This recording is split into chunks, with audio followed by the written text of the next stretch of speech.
امروز میخوایم به شما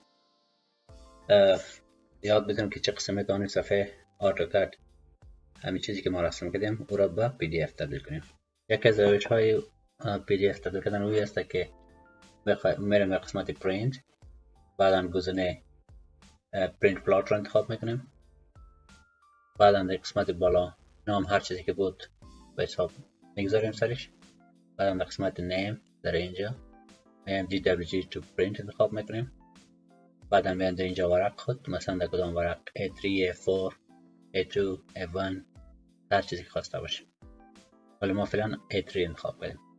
و در قسمت میایم چه قسم پلات میگیره به شکل display extends limit و یا هم ویندو. ما میایم از طریق ویندو، بعدا قسمت پایین میایم center to plot انتخاب میکنیم که همین چیزی که ما بخوایم پرینت کنیم در وسط صفحه. بعد در قسمت میایم ما کاستوم انتخاب میکنیم، یعنی میخوایم به یک مقیاس رسم کنیم که شخصی که بخواد در صفحه پیاده کنه نقشه را بتونه به راحتی درک کنه. یعنی در قسمت یک تایپ میکنیم، بعد در قسمت هم 80 مثلا. بعضی گزینه میایم قسمت پورتریت است و یک قسمت هم لندسکیپ. بعد میایم برای امتحانی ویر پریویو میکنیم که آیا رسم ما به حساب در صفحه جای میشه و یا خیر. میبینیم رسم ما در صفحه جای شده، پس کار ما درست.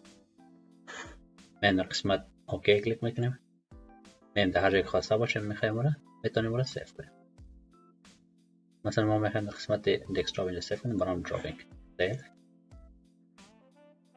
حال میبینیم که آیا همین چیزی که ما رسم کردیم در صفحه معلوم میشد و